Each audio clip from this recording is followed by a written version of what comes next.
Welcome back to dream chemistry classes.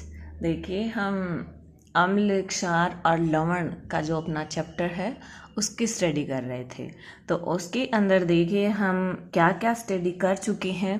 First तो हमने अम्ल और क्षार का जो जनरल इंट्रोडक्शन है, अम्ल और क्षार के बारे में, इनके बीच में क्या डिफरेंसेज हैं, ये सब स्टडी किया है, क्या इनकी पहचान होती है।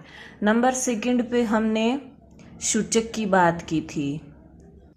कुछ प्राकृतिक सूचक होते हैं, कुछ संश्लेषित होते हैं, कुछ रंग में परिवर्तन करने वाले सूचक होते हैं और कुछ गंध में परिवर्तन करने वाले सूचक होते हैं। और नंबर थर्ड पे हमने देखा था कि अम्ल और क्षार के रासायनिक गुण क्या होते हैं, इनकी केमिकल प्रॉपर्टीज क्या थी। ठीक है, और ये सारे अपना जो चैनल है ड्रीम केमिस्ट्री क्लासेस, उस पे वीडियो आपको अवेलेबल हो जाएंगे। और आज इसका पार्ट 4 है, जिसके अंदर हम बात करेंगे पीएच स्केल और इसका इम्पोर्टेंस। तो देखिए पीएच स्केल है वो क्या होती है। तो देखो सबसे पहले तो हम बात कर लेते हैं कि ये पी और एच इसके अंदर क्या है। तो ये जो पी शब्द है ये एक जर्मन शब्द है और जिसका मीन्स होता है पोटेंज। पोटेंज पावर बोल दो, पी फॉर पावर और या शक्ति बोल सकते हो। तो पी का मीन्स तो क्या है, पोटेंज या पावर है। पोटेंज पावर या शक्ति। और H यहाँ पर क्या शो करता है, H प्लस आयन जो एसिड होते हैं या जो ये क्या करते हैं, विलेन के अंदर H प्लस आयन उत्पन्न करते हैं। तो ये H क्या शो करेगा, अपना H प्लस आयन की सांद्रता को शो करेगा। अब यह आती बात है कि ये जो पीएच शब्द है इसको सबसे पहले किसने दिया था, तो इसको सोरेनसन ने सबसे पहले दिया था। किसने दिया था, सोरेनसन ने दिया था। ओके, अब देखिए हम इसके बारे में स्टडी करते हैं। तो देखिए किसी विलयन में उपस्थित हाइड्रोजन आयन की सांद्रता ज्ञात करने के लिए एक स्केल विकसित किया गया जिसे पीएच स्केल कहते हैं। क्या कि विलयन के अंदर हाइड्रोजन आयन की सांद्रता को ज्ञात करने के लिए एक स्केल विकसित किया गया और उस स्केल को हम क्या नाम देंगे, पीएच स्केल नाम देंगे। इस पीएच स्केल में पी सूचक है पुषांश या पोटेंज, जो कि एक जर्मन शब्द है जिसका अर्थ है शक्ति। ओके, हाइड्रोजन आयनों की सांद्रता का ऋणात्मक लोगरिथम या लघुगणक पीएच कहलाता है। तो पीएच स्केल क्या है कि किसी विलयन के अंदर H प्लस आयन की जो सांद्रता है उसको ज्ञात किया जाता है पीएच स्केल के द्वारा। पीएच स्केल या जो पीएच है इसको सबसे पहले दिया किसने था, सोरेनसन ने दिया था। अब बात करते हैं कि पीएच क्या है। तो देखो जो पीएच है वो हाइड्रोजन आयनों की सांद्रता का ऋणात्मक लोगरिथम है। मतलब जो पीएच आयन है उनकी सांद्रता का जब हम लोग ले लेते हैं और उसको नेगेटिव कर देते हैं, ऋणात्मक कर देते हैं, वो क्या होता है, अपना पीएच होता है। तो ये जो लाइन लिखी हुई है इसको एक सूत्र के रूप में हम इस तरह से लिखेंगे, pH equals to minus log 10 base H plus ion. अब H प्लस आयन की सांद्रता को यहाँ हम डिनोट कर रहे हैं H प्लस से, तो ये इसको हम एक ब्रैकेट में बंद रखेंगे और इसको हम क्या लिख सकते हैं, इस तरह से भी लिख सकते हैं। देखिए pH equals to minus log 10 base H3O positive. ये क्यों लिखा है हमने, क्योंकि ये जो H प्लस आयन है जब एसिड रिमूव करता है जलीय विलयन के अंदर तो ये H2O के साथ में संयोग करके क्या बना लेते हैं, H3O पॉजिटिव आयन बना लेते हैं, हाइड्रोनियम आयन बना लेते हैं। तो इसको हम इस तरह से भी लिख सकते हैं। अब हम आगे देखते हैं। देखिए H प्लस की सांद्रता जितनी अधिक होगी pH का मान उतना ही कम होगा। यानी H प्लस आयन की सांद्रता और जो pH है वो आपस में क्या होते हैं, इन्वर्सली प्रोपोर्शनल होते हैं, व्युत्क्रमानुपाती होते हैं। व्युत्क्रमानुपाती का क्या मतलब होता है कि जब pH का मान है वो ज़्यादा होगा तो H प्लस आयन की सांद्रता क्या हो जाएगी, कम हो जाएगी, और जब pH का मान कम होगा तो H प्लस आयन की सांद्रता ज़्यादा हो जाएगी। ये व्युत्क्रमानुपाती का मतलब होता है। इस तरह से ये pH स्केल होती है। अब देखिए आपके माइंड में ये क्वेश्चन आ रहा होगा कि ये pH, भाई ये फॉर्मूला जो है pH का कि -log10 H प्लस आयन की सांद्रता, तो इससे हम pH कैसे निकालेंगे। तो देखिए इसके लिए मैं आपको एक क्वेश्चन लेके समझाती हूँ बहुत अच्छे से। जैसे एक क्वेश्चन है अपने पास कि किसी भी जो विलेन है उसके अंदर H प्लस की सांद्रता कितनी है। H प्लस की सांद्रता मान लीजिए 10⁻³ है, तो उसकी pH क्या होगी, pH हमें निकालनी है, उसकी pH क्या होगी। तो देखो pH का सबसे पहले हम pH का फॉर्मूला लिखते हैं। क्या है अपने pH का formula, pH = -log10 H plus ion की सांद्रता। तो इसको अब हम लिख देते हैं। H प्लस आयन की सांद्रता हमें दी हुई है कितनी, 10⁻³ तो इसको हम कैसे लिखेंगे, -log10 H प्लस आयन की सांद्रता कितनी दे रखी है हमें, 10⁻³ दे रखी है। अब देखिए ये जो लॉग होता है इसके साथ में एक फॉर्मूला बनता है। क्या होता है फॉर्मूला कि जैसे देखो अगर log m⁻n होता है, log m⁻n होता है, तो इसको हल करने का सूत्र जो होता है वो इस तरह से बन जाता है कि n log m, उस जो पावर होती है उसको हम पहले लिख देते हैं और आगे वो लिख देते हैं ये जो लिखा हुआ है। तो इसको हम कैसे हल करेंगे, n log m।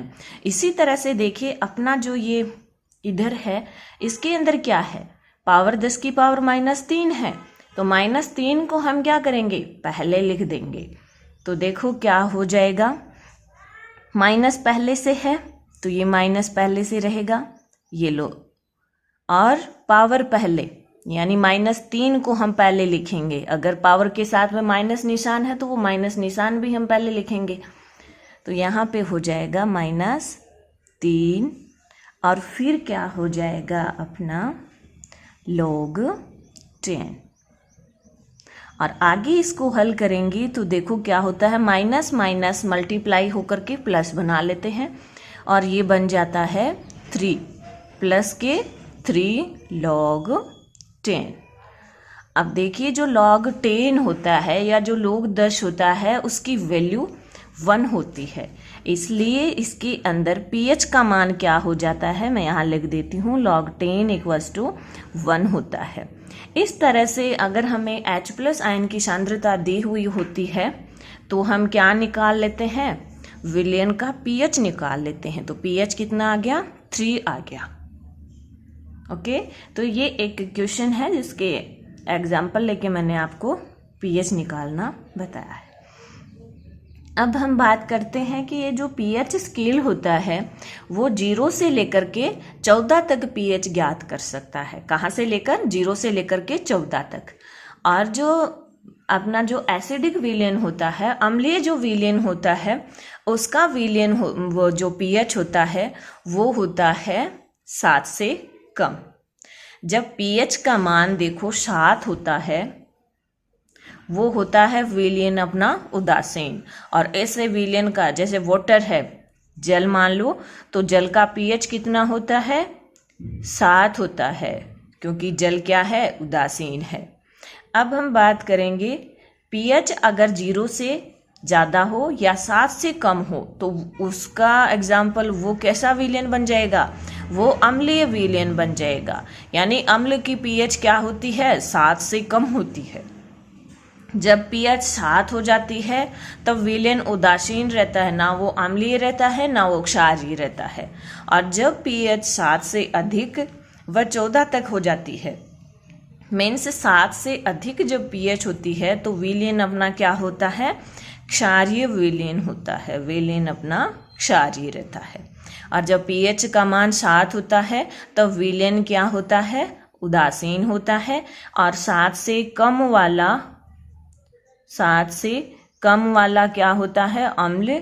और 7 से जब ज़्यादा हो जाती है पीएच तो विलयन क्या हो जाता है, क्षारीय हो जाता है। इस तरह से ये चलते हैं। आप देखो, एक ये जो पीएच है इसको मतलब एक दिखाया गया है स्केल के रूप में भी, हम आसानी से इसको लेकर के समझ सकते हैं। तो देखो किस तरह से, जैसे जो पीएच स्केल है वो 0 से लेकर के 14 तक पीएच है वो ज्ञात कर सकता है। तो ये जैसे अपना कोई स्केल है, यहाँ हम ले रहे हैं पीएच का मान, तो यहाँ पर कितना है पीएच 0, यहाँ पर है 7 और यहाँ पर है 14। तो देखो जब पीएच 7 होता है या 7 होता है तो वो विलयन कैसा होता है, उदासीन होता है। क्या होता है, उदासीन होता है। और जब पीएच 0 से 7 के मिड में होता है तो वो विलयन अपना क्या होता है, अम्लीय होता है। क्या होता है, अम्लीय। और जब पीएच 7 से लेकर के 14 तक रहता है तो वो विलयन अपना क्या होता है, क्षारीय होता है। इस तरह से ये पीएच स्केल शो करता है। तो देखो जैसे अब हम इधर जाएंगे तो क्या होगा, अम्लीय प्रवृत्ति इंक्रीज होती जाएगी। कौन सी प्रवृत्ति, अम्लीय प्रवृत्ति। क्यों, क्योंकि पीएच अगर 1 है तो वो मोर एसिडिक है, वो मोर ज़्यादा अम्लीय है, किसकी बजाय, 2 वाले की बजाय। तो जैसे जैसे ये 0 की तरफ जा रहा है अम्लीयता क्या होती जा रही है, बढ़ती जा रही है। और जैसे जैसे 7 से ये ऊपर जा रहा है 14 तक, तब क्या बढ़ रहा है, क्षारीय प्रवृत्ति बढ़ रही है। इस तरह से ये जो पीएच स्केल है वो पीएच को शो करता है। अब देखिए हमें कैसे पता चलता है भाई पीएच का, तो इसके लिए मैं एक क्वेश्चन लेके आपको अच्छे से समझाती हूँ। जैसे अपने पास एक क्वेश्चन बन जाता है कि कोई विलयन लाल लिटमस को नीला कर देता है तो इसका पीएच क्या होगा। कोई विलयन लाल लिटमस को क्या करता है, नीला करता है। तो आप चैप्टर के स्टार्टिंग में जाइए कि मैंने क्या बताया था, अम्ल और जो क्षार हैं उनका लिटमस पत्र का परीक्षण बताया था।